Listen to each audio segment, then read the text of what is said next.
Tecnologia, inovação, cibersegurança, soluções IoT e inteligência artificial. Tudo isso e muito mais sobre transformação digital e tendências do mercado Você encontra aqui no MacniCast.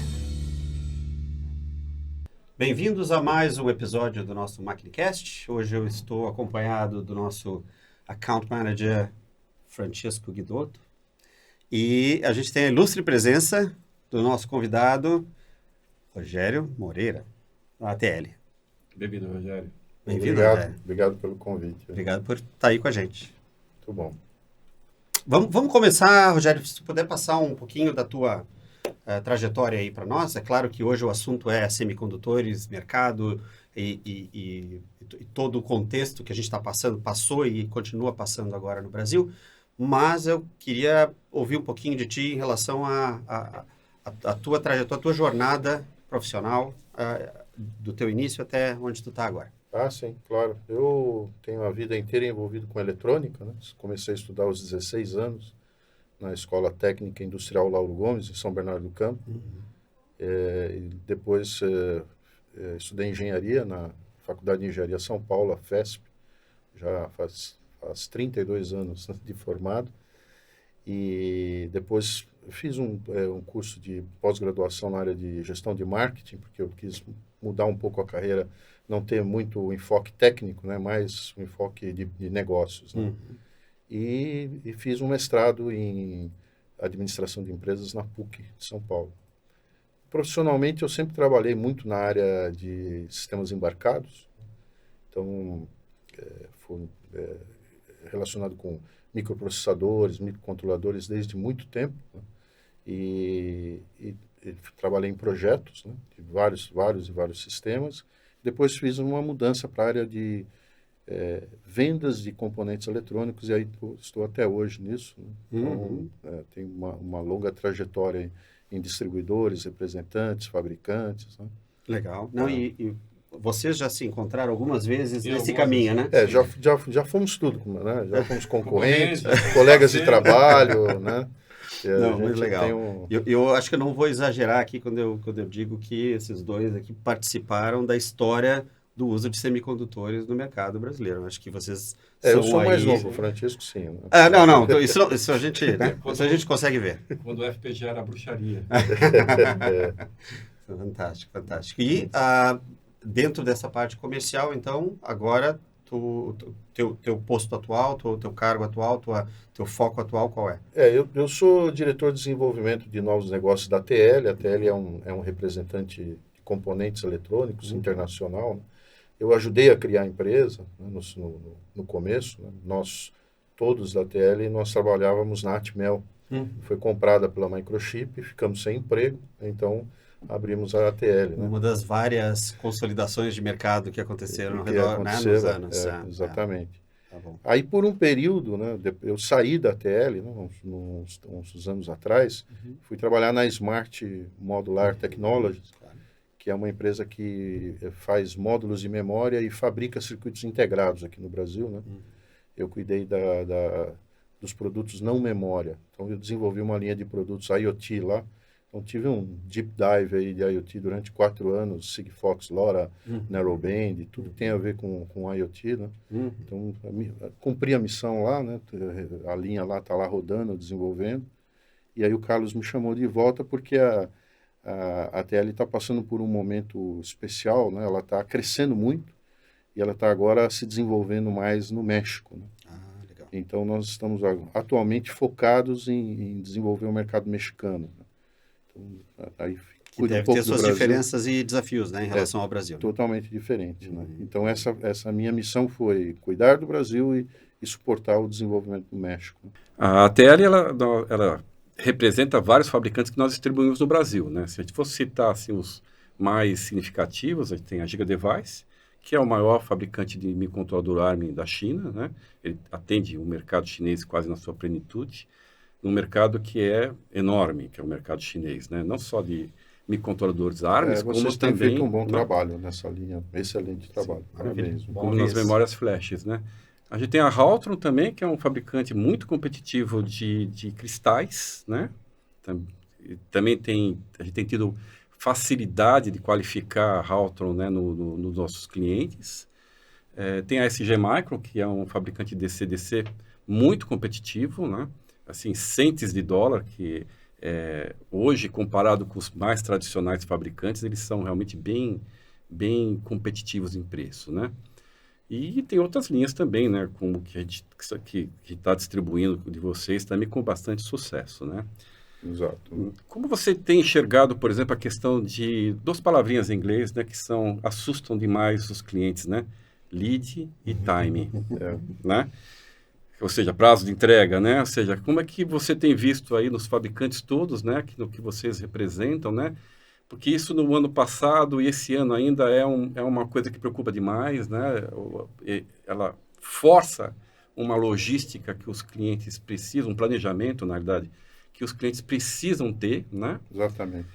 E como é que você vê o momento atual, né? O próximo ano, né? Como é que os fabricantes têm passado a mensagem para vocês com relação a lead time, né? A questão do lead time, ela chegou nas páginas dos jornais por causa do mercado automotivo, né? Logo após a pandemia, né? Então aí realmente ficou um assunto muito comum, né? Mas nós que já somos aqui desse mercado há muitos anos, já passamos por isso várias vezes, né? Nós já vimos esse filme antes. Já viu, é um déjà vu, né? é um déjà vu. Isso acontece com frequência, né? Então, existe um descasamento entre a oferta e a demanda, né? Em determinadas situações. Então, às vezes tem muita oferta e a demanda está lá embaixo, às vezes a demanda está muito alta e a oferta está lá embaixo. E principalmente na área de eletrônica, porque para atender a demanda, a oferta precisa fazer fábricas e as fábricas levam anos, né, para serem... Muito dinheiro. E muito dinheiro, um investimento muito alto. Então, esses ajustes, eles vão acontecendo, né? Então, nós passamos aí por períodos bem difíceis e agora já tem uma melhora razoável, né? Dependendo do mercado, né? É importante a gente avaliar isso não de uma forma geral, né? Olhando a floresta inteira, nós precisamos descer um pouco e ver cada segmento de mercado, né? Cada um tem uma história de oferta e demanda diferente, né? Então, se você for para o mercado de computadores, né, hoje tem excesso, né? Então, o material está sobrando, né? Os preços despencaram. Então, é um mundo completamente diferente. Quando você vai para o industrial e automotivo, a história já não está tão confortável assim, né? Então, existem diversas situações, né, a serem consideradas aí, né? Nós recebemos informação de lead time dos fabricantes com frequência, né, e a gente tenta posicionar o mercado disso, né? A Vishay, por exemplo, ela manda informação sobre todas as linhas, né? E aí eu faço um levantamento que eu calculo o lead time médio. Sim. Passo todas as linhas e vou calculando o lead time médio. Então, já houve uma sensível melhora, né? Mas tem alguns itens da Vishay que ainda estão problemáticos, né? E, em geral, isso está associado a um fenômeno que está acontecendo, que é a corrida para o veículo elétrico. Então, tudo que usa veículo elétrico está complicado. Então, MOSFETs, né? A parte de potência, né? A parte de potência, em geral, ela tem sido problemática. Então, é preciso prestar um pouco de atenção. Mas você falou uma coisa importante, Francesco, que precisa ter programação. E aí o distribuidor é extremamente importante. E o brasileiro não é tão bom assim em programação. Né? A ideia não é relaxar. Não é porque os lead times estão caindo, Claro. né, que a gente tem que adotar aquele antigo hábito de colocar pedido para entregar Esse é um ponto, no dia anterior. esse Né? é um ponto exato, interessante. é. Por causa Pastelaria. do conforto, Sim. né? Mas não sei se vocês têm essa impressão. Eu tive essa impressão durante esse processo de falta de componente, né? E da exigência, de certa forma, que apareceu para os próprios, né? Para a própria indústria de se programar melhor.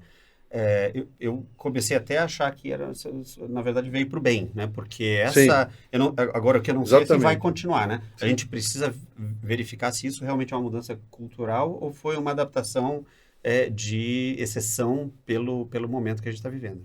E eu acho importante a gente informar os nossos clientes, né, que as falta de componente elas podem ocorrer pelos mais diversos motivos. Claro. Né? Uma fábrica importante pegou fogo, né?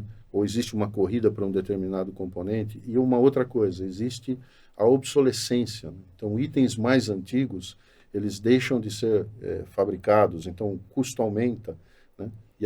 E a oferta diminui. Então, é importante que seja feita uma análise do projeto para atualizar o projeto. É aí que a Maquinica também tem uma forte atuação, né? Porque tem um pessoal de projeto, né? Então, para aconselhar o cliente, para mostrar exatamente o que acontece, né? É uma atividade única, né? Porque em distribuição, ninguém presta esse tipo de serviço, né? A gente tem um corpo de engenharia exatamente pronto para fazer projetos, né? E para poder atualizar os clientes, né? E como os fabricantes, né, que você representa, né, veem valor nesse tipo de atividade? Eles acham extremamente importante, né? Então, nós que viemos da escola de fabricante, né, o pessoal da TL, a gente sempre deu muito valor ao projeto, sempre trabalhamos bastante com ações de projeto. Então, os fabricantes dão um extremo valor a isso, né? E é claro, se você discute não com o comprador, mas com o engenheiro de desenvolvimento, você tem mais capacidade de oferecer a tua linha e de vender as vantagens técnicas importantes. Então, a Maquinica, nesse ponto, ela é muito importante, né, para a gente alcançar ou crescer o mercado no Brasil nos nossos fabricantes. Tá? Bom, maravilha, bom saber disso. O outro ponto que, até como questão aqui para vocês, que me passou pela cabeça é o seguinte: a gente... tu tinhas falado, né, que foi o mercado automotivo que trouxe à tona o assunto da falta de semicondutores para o público em geral, né?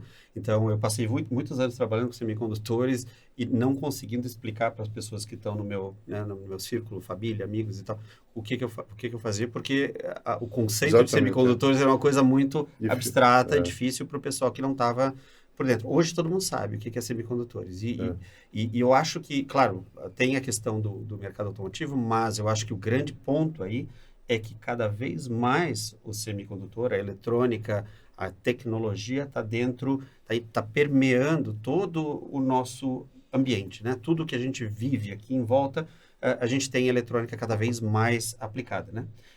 Claro, a eletrônica no carro nem se fala, né? Mas em todos os aspectos, e justamente por causa dessa onda de IoT, dessa questão toda da gente ter esse acesso.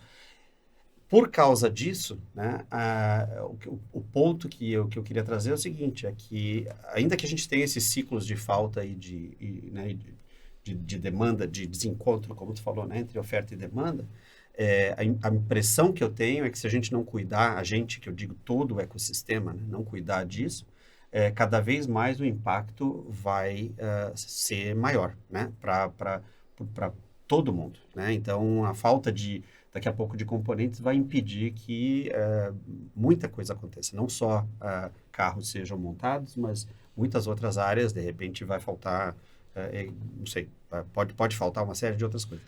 Então, o cuidado tem que ser muito maior agora, né? O controle tem que ser muito maior. Não, sem dúvida. Eu tive lendo recentemente, né,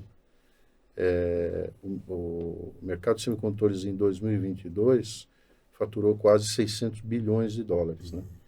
De 2001 até 2022, o crescimento médio foi quase 7%, que o americano chama de CAGR, né? Então, assim, se você pegar de 2020, ele sempre cresceu nessa taxa de 7%. E deve continuar crescendo, né? Então, o mercado vai chegar a $1 trilhão.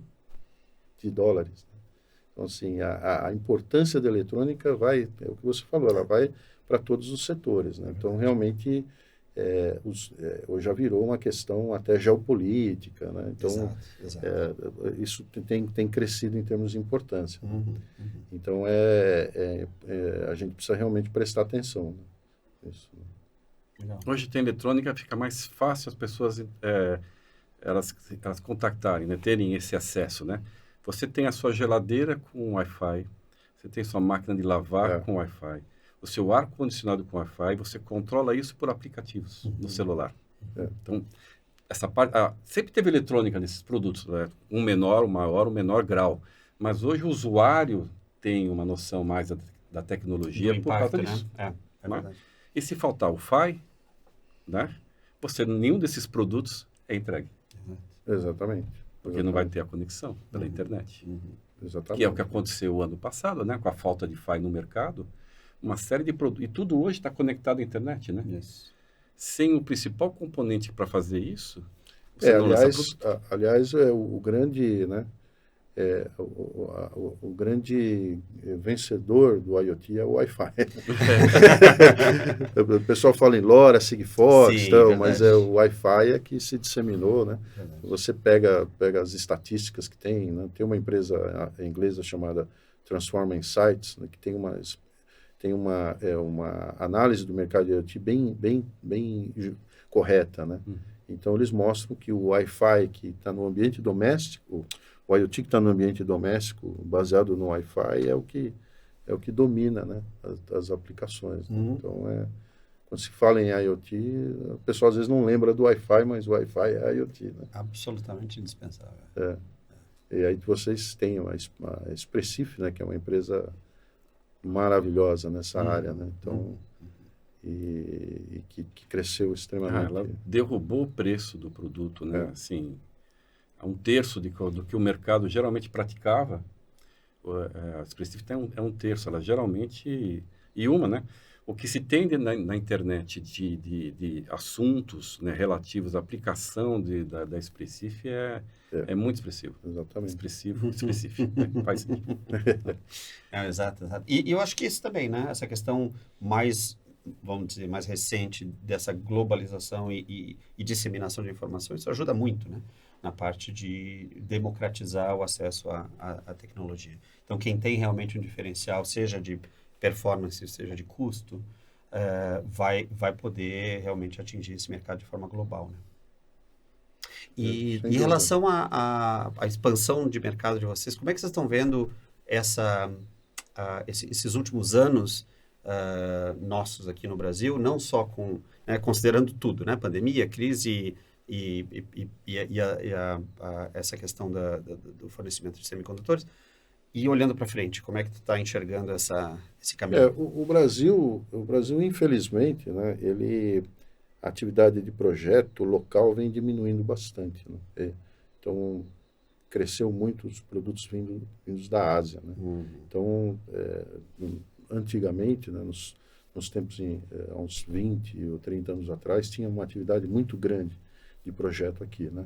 Então, eu lembro da época que vocês mexiam com Altera, né? Tinham um monte de projetos. Hoje já não é tão assim. Né? Então, a atividade de desenvolvimento tecnológico no Brasil ela é um pouco mais difícil. Né? Então, a gente tem que escolher bem os fabricantes, entender bem para onde está indo o projeto, quais são os projetos importantes. Então, é um pouco diferente do resto do mundo. Né? Tem produtos que só tem aqui. SAT Fiscal, que é um produto que vocês têm uma presença muito grande. Né? Então, é um produto... É uma jabuticaba brasileira, Isso, né? Nasceu verdade, aqui. Né? Entendeu? Então, realmente, esse ambiente de projeto no Brasil, ele é desafiador. Né? E o fato de nós termos uma invasão de produtos chineses também dificulta um pouco o nosso mercado. Então, é um grande desafio. Né? A gente tem que estar muito próximo do cliente, entender, né, as coisas. Eu tenho visitado clientes, eu tenho achado interessante que vários clientes têm exportado, né, os seus produtos, né? Então, isso é ótimo sinal. Então, você pega uma Novos, né, uma Globus, né? São empresas muito interessantes, são empresas pequenas, mas que... Então, essas empresas são empresas interessantes de se trabalhar, né? Que apoiar, estão usando produtos chineses, que nós distribuímos e vocês representam, para competir com os chineses. Exato. No mesmo nível de custo, né? Porque esse sempre foi o grande problema. Você está com linhas tradicionais que têm um valor agregado muito alto, não são tão competitivas, contra produtos chineses que são bons produtos, mas eles têm um custo muito competitivo. Então, essa é uma atividade que nós temos feito, né? Tanto a Macnica e a Teérico na representação, trazendo fabricantes chineses de qualidade com custo bem competitivo. Bem lembrado, Francisco. A gente tem feito esse trabalho realmente de procurar fabricantes asiáticos, né, com qualidade, né, para atuar no mercado, para ajudar na competitividade dos nossos clientes. Né. E a gente tem encontrado vários e nós temos conversado com mais outros também. Então tem bastante coisa interessante. Tem novidades aí? Tem novidades, tem bastante novidades. Tem coisas, produtos incríveis com preço extremamente baixo, interessantíssimo, né? Porque isso leva também a essa questão até vamos dizer, de economia, de macroeconomia nacional. A gente tem hoje um déficit muito grande na balança comercial na área de semicondutores, né? Porque a gente não fabrica semicondutores, mas a gente tem condições de reverter isso, de minimizar esse déficit, se a gente tiver condições de produzir produto final com eletrônica que seja tão competitivo que a gente consiga exportar. Você sabe de quanto é esse déficit? Cara, é na base dos bilhões aí. Eu li agora recentemente, nós temos no Brasil a ABSEMI, a Associação Brasileira de Semicondutores, né? O presidente é o Rogério Nunes, que era o meu chefe lá na Smart. Opa. Né? E aí ele recentemente, num evento, ele falou que o déficit é de 12 bilhões. Já está em 12? 12 bilhões de dólares. E a gente até agora não fez nada. Exato. Então, teve algumas, eu acho que teve algumas iniciativas aí, até por parte do governo, de tentar criar um ecossistema de produção aqui, sim, né? Sim. Que eu acho que tem o seu valor e seu mérito, mas o problema é que é um caminho árduo, né? Um caminho muito, muito difícil. Por causa da quantidade de investimento que tem que ser feita, né? Exatamente. Mas eu acho que existe um outro caminho que ele é tão válido quanto talvez seja mais acessível, né, do ponto de vista até de tempo, que é facilitar as coisas para a indústria local, para fomentar o desenvolvimento da indústria local. Exatamente. E fazer com que esse produto que é desenvolvido aqui seja tão competitivo que possa ser exportado. A partir desse momento, a gente está pegando matéria-prima de fora e está gerando valor para fora, né? Então, Exatamente. Isso a gente é capaz de virar a mesa, sim. Só que, claro, não acontece da noite para o dia, e a gente tem muita dificuldade, muitos desafios na indústria local aqui para poder ser competitivo, né? Não é só o preço do componente. Não é só o preço do componente. Entendimento da tecnologia. Exato. A tecnologia na montagem. Né? É uma série de coisas vários desafios que precisam ser levados em conta. Legal. Vamos ver, né? A gente está aqui apostando há muitos anos, né, na indústria local, porque a gente acredita exatamente nisso, né? Que tem potencial. Até porque talento não falta, né? A gente tem bastante talento aqui, que inclusive muita gente é levada para fora, né? Para trabalhar fora. Mas eu queria ver mais gente trabalhando. Ainda bem que alguns deles voltaram, né? Sim, exatamente. Exatamente. Tá bom. Eu fui para fora, é Você verdade. foi para fora. Eu fui, mas voltei. Aí deu Vaz, HT Micro, voltou. É verdade. Então, exatamente.